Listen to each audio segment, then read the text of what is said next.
আমি প্রতিদিন এত চেষ্টা করি যে আমার সুন্দর সুন্দর মুহূর্তগুলো ডেইলি যে ভিডিওগুলো আমি সুন্দর করে ক্যাপচার করে রেখে আমি তারপর দেন আপনাদের মাঝে আমি শেয়ার করব। বাট প্রতিদিন হয়ে ওঠে না। বাট আজকে আমি একটা আমার ডেইলি ব্লগ ভিডিও আমি আপলোড করলাম, আপনাদের সাথে শেয়ার করলাম।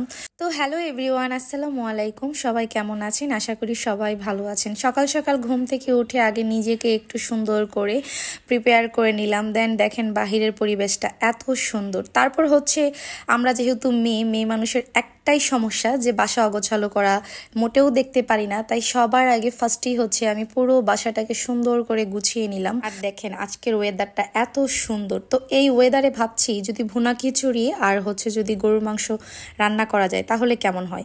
চিন্তা করতে করতে আমি দ্রুত আমার কাজ সেরে আমি বসিয়ে দিলাম। এই যে এটাতে আমি এখন গরুর মাংসগুলো দিয়ে দিচ্ছি।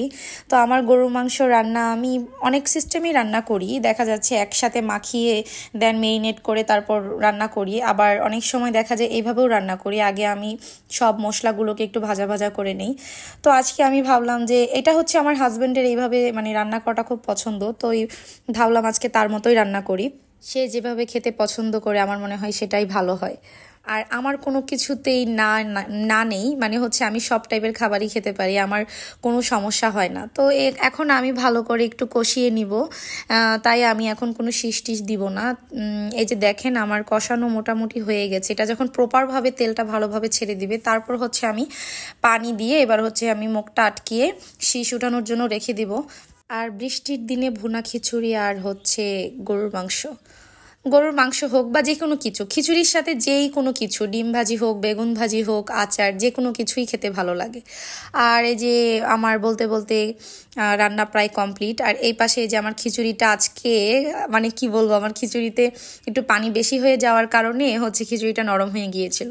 তো রান্নাবান্না শেষে আমি আমার মেয়ের সাথে একটু দুষ্টুমি করছিলাম। সে আমাকে সাজিয়ে দিচ্ছিল, তার খুব সাজাতে ইচ্ছে করছিল। দেখেন পুরা মুখে উল্টাপাল্টা ভাবে, কোথাকার জিনিস কোথায় লাগাবে সেটাও ভালো করে বুঝতেই পারে না। তারপরেও আমি ওকে টাইম দিচ্ছি যে না, ও মজা পাচ্ছে, মজা পাক, ও আনন্দ করতেছে। আর এই যে দেখেন নিজেও সে সাজুগুজু করে নিয়েছে, এইখানে এত বড় একটা প্যালেট নিয়ে বসে পড়েছে। আর ও প্যালেটের যতগুলা সাইড খালি হয়ে গিয়েছে সব কয়টা আমার মেয়ে নষ্ট করে ফেলছে।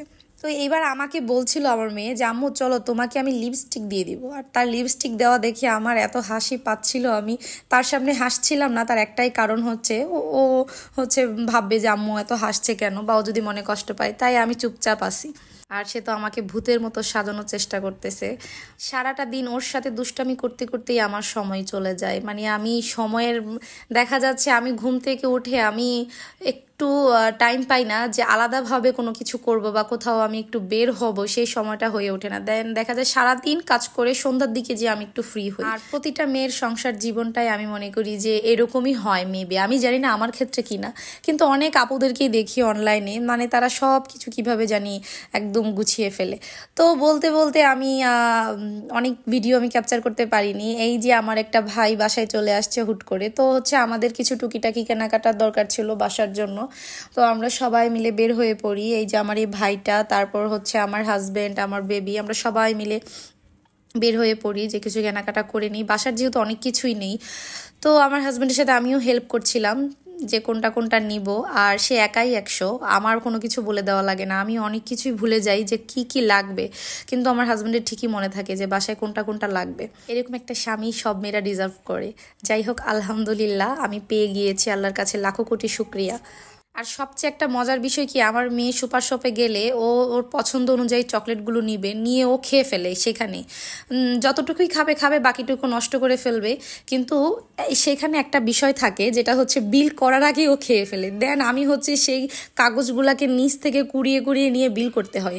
এটা প্রতিটা সুপার শপে গেলে এরকম হয়।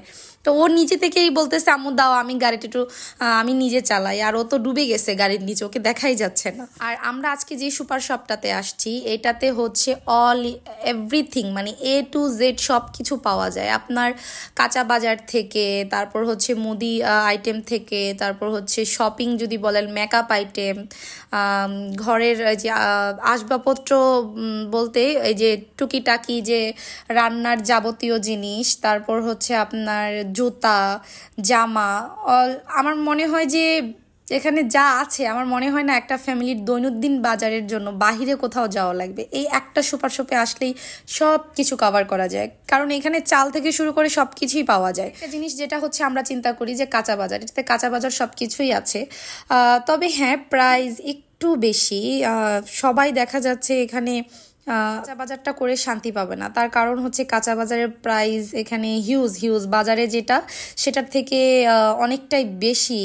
কিন্তু হ্যাঁ, ইমার্জেন্সির ক্ষেত্রে আমার মনে হয় এখান থেকে অনেকেই কাঁচা বাজারের জন্য কোনো প্রবলেম হয় না, সুবিধাই হয়। যখন দেখা যায় হঠাৎ করে কেউ বাহিরে দূরে কোথাও যে বাজার করতে পারবে না, সেও তো আমার মনে হয় ইমার্জেন্সির ক্ষেত্রে অল রাইট, অল এভরিথিং।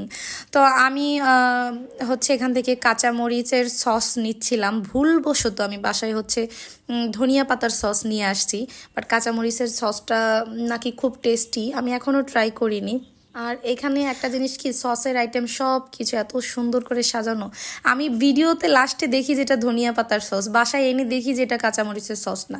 তো যাই হোক, নিয়ে আসছি, ধনিয়া পাতার ফ্লেভারটাও খুব সুন্দর, আমার কাছে খুবই ভালো লাগে। আমাদের বাসায় কেউই ধনিয়া পাতার সস মানে ধনিয়া পাতাটাই পছন্দ করে না, সস তো খাবে দূরের কথা।